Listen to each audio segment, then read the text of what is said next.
different ways. I didn't have time to be entertaining Sam Murdoch, frittering away my day when I had so much to contend with right where I was. What with Luann Conover pestering me to death, moaning about Leonard and the state of their marriage, which, as far as I could tell, had never been a model of conjugal bliss in the first place. And there was Brother Vernon Puckett, Hazel Marie's uncle, the sorry thing, calling on Pastor Ledbetter as I'd seen with my own eyes that very morning when his low-slung maroon and white Cadillac pulled into the church parking lot right across the street from my house. Now I ask you, what could a self-proclaimed preacher of the airwaves have in common with a seminary-trained Presbyterian minister like Larry Ledbetter? Well, that had an easy answer. They'd both give their eye teeth for a way to get their hands on the estate left by my lately deceased husband, Wesley Lloyd Springer. But thanks to Sam and the state of North Carolina, Little Lloyd and I had it safely in hand.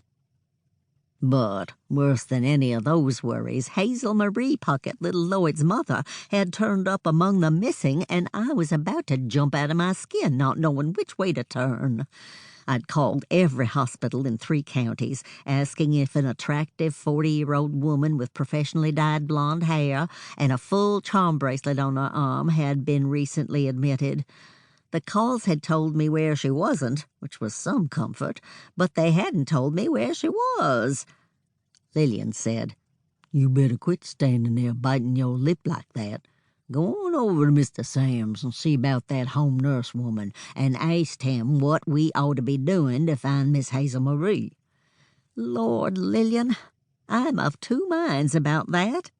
Sam always has good advice, but the doctor said not to worry him with anything. Make sure he gets his rest and don't agitate him. I tapped my foot, thinking of how every time I needed Sam Murdoch, he'd go and do something unforeseen, and in my eyes, just plain reckless. Take the time Wesley Lloyd passed so unexpectedly, and I was left with wills and bills and so-called financial advisors and grasping preachers, and as if that hadn't been enough, Wesley Lloyd's bastard to boot. And where was Sam? Retired, that's where, and right when I'd needed his legal expertise the most. And here, history was repeating itself, since I'd have to bite my tongue about my current problems and be pleasant, of all things.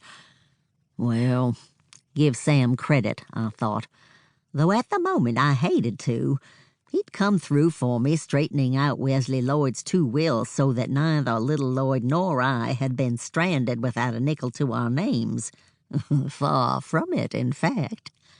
And to give Sam more credit, he'd handed me over to Binky and Lowe, as good a lawyer as any hoary-headed regular-type lawyer in town, and better than most.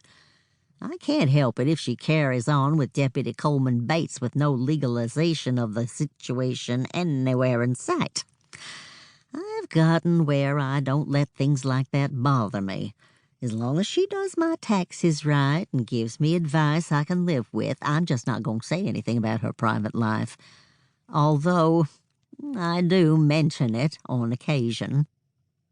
"Lillian," I said as I reached for my coat, "I've tried my level best not to worry about what Hazel Marie's doing. I know. I held up my hand to stop what I knew she was going to say. You think it's none of my business, but it is. As long as she's living in my house, out of the kindness of my heart, I might add, I feel responsible for her. I think I have a right to know where she is, especially when she stays out all night long. Now, I don't think she'd do anything wrong. Well, I mean, criminal. Well, I don't know what I mean."